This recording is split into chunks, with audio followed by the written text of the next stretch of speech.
آغاز سے اخیر تک قرآن ہے نعت مصطفیٰ محبوب کے بیان کا کیسا انوکھا ڈھنگ ہے۔ جنید بغدادی کے زمانے میں ایک آرٹسٹ آیا تھا، ایک مصور، لوگوں کی منہ بولی تصویر کھینچتا تھا۔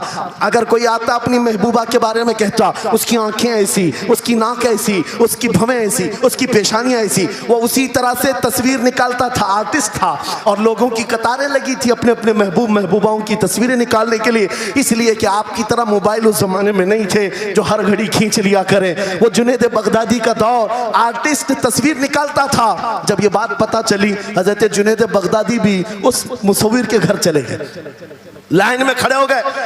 جب آپ کا نمبر آیا تو اس مصور نے پوچھا مولانا آپ کا کیا کام ہے؟ وقت کے سید الطائفہ کہا میں نے سنا ہے تو لوگوں کے محبوباؤں کی تصویریں خوب بہو کھینچ کر دیتا ہے، میں چاہتا ہوں میرے بھی محبوب کی تصویر کھینچو۔ تو اس نے کہا بتاؤ، قلم لیا بیٹھا، بتائیے آپ کے محبوب کا حلیہ کیا ہے؟ جنید بغدادی کہنے لگے میرا محبوب کائنات کا سب سے حسین چہرہ رکھنے والا، جس کی بھویں ایسی تھی، جس کے گال ایسے تھے، جس کی پیشانی ایسی تھی، جس کے ہاتھ ایسے، جس کے پیر ایسے۔ اس مصور نے پوچھا بتاؤ نام کیا ہے؟ جنید بغدادی نے کہا محمد الرسول اللہ۔ اس مصور نے کہا رکو ذرا، یہ تصویر تو آلریڈی میرے پاس بنی بنائی رکھی ہے۔ جنید بغدادی نے کہا یہ کیسے؟ لوگوں کی آرڈر پر تو تصویر بناتا ہے، میرے محبوب کی تصویر پہلے سے کیسے رکھی ہے؟ اس مصور نے کہا بات دراصل یہ ہے آپ جس سے محبت کرتے میں بھی اس سے محبت کرتا ہوں، ہم دونوں کا محبوب ایک ہے، اس لیے تصویر پہلے سے بنی رکھی ہے۔ جنید بغدادی نے کہا اچھا لاؤ تو ذرا ہمارے محبوب کی تصویر دیکھ تو لے۔ وہ مصور اندر گیا اور قرآن پاک لا کر کے جنید بغدادی کے سامنے رکھا اور کہا اے جنید کیا یہ میرے نبی کی تصویر نہیں ہے؟ آنکھیں دیکھنا ہو تو پڑھو ما زاغ البصر وما طغى، چہرہ دیکھنا ہو تو پڑھو والضحى واللیل اذا سجى، ہاتھ دیکھنا ہو تو پڑھو وما رمیت اذ رمیت ولکن اللہ رمى،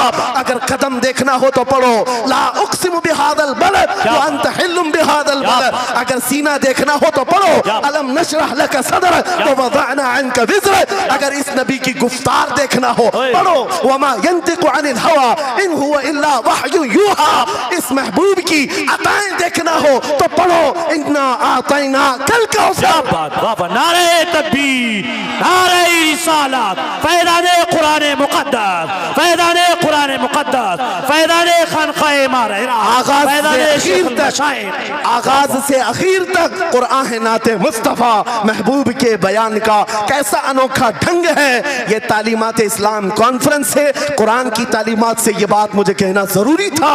قرآن صرف اخلاق کی تعلیم نہیں، صرف معاشیات کی تعلیم نہیں، بلکہ قرآن عشق رسول کی تعلیم دیتا ہے اور حب رسول سکھاتا ہے۔